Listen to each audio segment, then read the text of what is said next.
গোটা জাতি এদেরকে এখন ধিক্কার দিচ্ছে। ঢাকা বিশ্ববিদ্যালয়ের প্রত্যেকটা স্টুডেন্ট এদের বিচার চাচ্ছে। আল্লাহর বিচার সবচেয়ে বড় বিচার। আল্লাহর মাঠ দুনিয়ার বাইর বলে একটা কথা আছে। শিবির যা করেছে 5 আগস্টের পরে রাজনীতির দখলদারিত্ব করতে গিয়ে বাংলাদেশের ছাত্র রাজনীতির ঐক্য যেভাবে নষ্ট করেছে।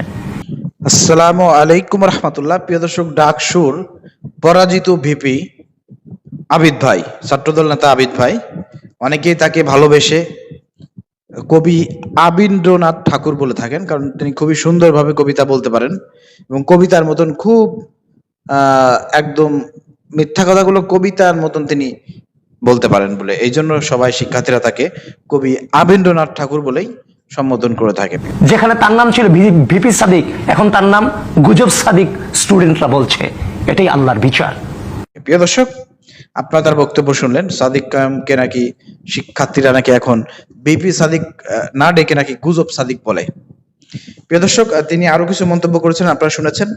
তো আমার একটা প্রশ্ন আবিদ ভাইয়ের কাছে, আপনি এত সুন্দর করে ভাই এত মিথ্যা কথা কিভাবে বলতে পারেন?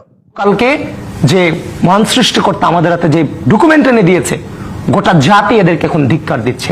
ঢাকা আসলে কি ঢাকা বিশ্ববিদ্যালয়ের শিক্ষার্থীরা কি আপনাদেরকে পছন্দ করে নাকি শিবিরকে পছন্দ করে? ঢাকা বিশ্ববিদ্যালয়ের প্রত্যেকটা স্টুডেন্ট এদের বিচার চাচ্ছে।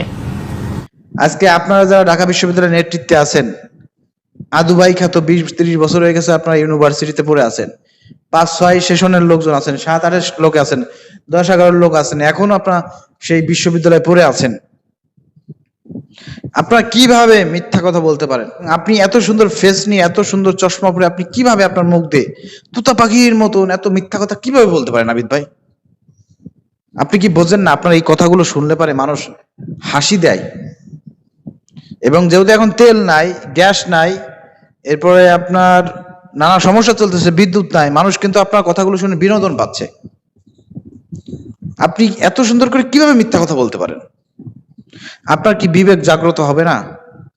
আপনি কি রাত্রে শুয়ে শুয়ে চিন্তা করতে পারেন না? আপনি আপনার ভেরিফাইড ফেসবুক দেখতে পারেন না যে আমার একটা বক্তব্য সেখানে ভাইরাল হলে মানুষ শুধু হাহা রিয়েক্ট দেয়? তো আহা রিয়েক্ট এটা কি ভালো জিনিস?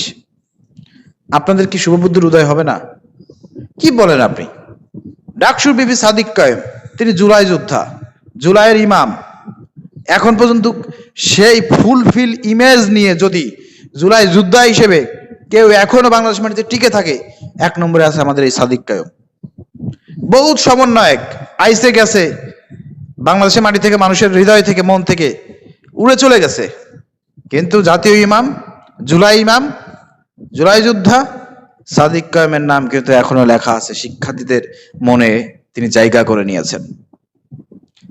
যার কারণে দর্শক, ডাকসুতে তিনি ভিপি পদে সর্বোচ্চ ভোট পেয়ে তিনি জয়লাভ করেছেন। আর আপনাদের অবস্থা কি হয়েছে? এরপর আপনাদের লজ্জা করে না? এত সুন্দর করে কবিতার মতন মিথ্যা কথা বলতে আপনাদের কি লজ্জা করে না আবিদ ভাই? মানুষ যে আপনাকে কবি আবিন্দ্রনাথ বলে ডাকে আপনার এত সুন্দর মিথ্যা কথা বলার জন্য, এরপরে কি আপনাদের লজ্জা হবে না? এরপরে কি আপনারা মিথ্যা কথা বলবেন? আপনি বলছেন যে আল্লাহর মায় শুরু হয়ে গেছে, আল্লাহর মায় দুনিয়ার বাইর। এটা তো আপনার কথাই তো এটা যায় না, আপনার মুখে তো এটা মানায় না। 2 দিন আগে আপনারা শাহবাগ থানায় মব তৈরি করে ডাকসুর নেতৃবৃন্দদের উপর হামলা করেন, বহিরাগত সন্ত্রাসীদেরকে ডেকে নিয়ে এসে, টুকাই লীগ, ছাত্রলীগদেরকে ডেকে নিয়ে এসে হামলা করেন। আর এখন আপনি এখানে টকশোতে এসে একেবারে ভুয়া কিছু ডকুমেন্টস নিয়ে এসেছেন। আপনি বলতেছেন যে আমাদের কাছে আল্লাহ এমন ডকুমেন্টস দিয়েছে। আপনার ওইসব ডকুমেন্টস কে গ্রহণ করছে বলেন তো? আপনার দলের লোকজনই আপনার ওইসব ডকুমেন্টস দেখে হাসবে, হাহা রিয়েক্ট দেবে আপনার কমেন্টে। আপনার দলের লোকজনই, যে আবিন্দ্রনাথ সে কোথা থেকে এগুলো পাইলো? সব তো গুজব বাহিনীর, বট বাহিনীর সব। তো যাই হোক প্রিয় দর্শক, আর হাসির পাত্র হয়েন না। আপনাদের ছাত্রদলে এমনি চ্যালেঞ্জিং আপনাদের টিকে থাকা। এখন আপনারা যত পারেন শিবিরকে নিয়ে গালিগালাজ মিথ্যাচার করবেন, মনে করছেন যে আপনাদের পদ পদবি বাড়বে, তাই তো? তো যাই হোক প্রিয় দর্শক, আবিদ ভাইকে অনুরোধ করবো আর মিথ্যা কথা বলেন না ভাই, বুঝছেন? শিক্ষার্থীদের কাছে আর ঘৃণার পাত্রে পরিণত হয়েন না, এটা অনুরোধ থাকলো।